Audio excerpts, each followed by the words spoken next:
আপনারা জানেন যে ফরিদপুরে মনে হয় 2টা ইউনিয়ন আগের যে সংসদীয় আসনে ছিল ওইটা থেকে মনে হয় আরেকটা সংসদীয় আসনে দিয়ে দিয়েছে। এটা আমাদের সাথে এটা কোনো সম্পর্ক নাই। এটা হলো ইলেকশন কমিশন এটা তারা করছে এবং এটা তারা পরে আবার তাদের শুনছে, যুক্তিতর্ক দেওয়ার পরও তারা সবাই বসে এটা নির্ধারণ করছে। এখন এই নির্ধারণটা নিয়ে ওই এলাকার লোকজনের ভিতরে একটাই, হ্যাঁ, তাদের যদি কোনো রকমের ক্ষোভ থাকে এটা তারা প্রপার চ্যানেলে জানাবে, কিন্তু এটার জন্য এই জনগণকে ইসের ভিতরে নিয়ে আসা এটা কিন্তু কোনো অবস্থায় যুক্তিযুক্ত না। এগুলো জনগণের কিন্তু ভোগান্তি হচ্ছে। এই 2টা ইউনিয়নে কতজন লোক আর কতজন ভোটার আর প্রায় লাখ লাখ লোকের কিন্তু আপনি জিম্মি করে রাখছেন।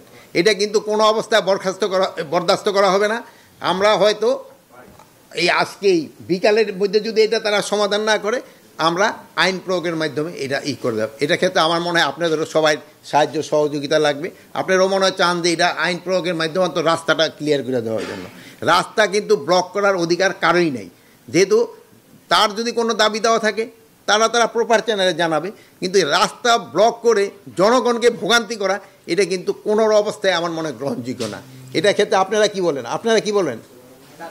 এটা আপনারাও বলেন। আচ্ছা, এই ক্ষেত্রে আমরা একটা ভালো সাংবাদিক ভাইরও চাচ্ছে যে রাস্তা যেন কেউ ব্লক না করে। এবং আমার ওই বোনও দেখলাম খুব রাজি, উনিও যেহেতু সবাই এইটার ক্ষেত্রে রাজি। আচ্ছা, এটা সবার ক্ষেত্রে প্রয়োগ করা উচিত। এই সাংবাদিক ভাই আরও একটা ভালো কথা বলেছে, কাউকে ছাড় দেওয়া উচিত না, রাস্তা ব্লক করলে কাউরে ছাড় দেওয়া উচিত না। আচ্ছা, এখন নেক্সট পয়েন্টটা যাই। নেক্সট পয়েন্টটা হলো পূজা। আপনারা জানেন যে পূজা একেবারে ঘনে আসছে। এই জন্য পূজার ক্ষেত্রে আমাদের যত ধরনের প্রস্তুতি আমাদের নিতে হবে। এটা একটা পূজার একটা ধর্মীয় অনুষ্ঠান এবং এটার পবিত্রতা রক্ষা করা কিন্তু আমাদের সবাই দায়িত্ব। কে কোন ধর্মের আমরা তা করব না, এটা সবাই আমাদের দায়িত্ব। তারা যেন ভালোভাবে পূজাটা করতে পারে, এই জন্য আপনাদের সবাই সাহায্য এবং সহযোগিতা দরকার। এবং পূজার ক্ষেত্রে কোনো ধরনের কোনো অসুবিধা যেন না হয়, এই জন্য আমাদের যা করার আমরা সবই করব এবং পূজাটা যেন নির্বিঘ্নে এবং ধর্মীয় রীতিনীতি মেনে যেন করতে পারে, এই জন্য আমরা সব ব্যবস্থা করে দেব এবং এটার যেন পবিত্রতাটা রক্ষা হয়, এই জন্য আমরা সব ব্যবস্থা করব।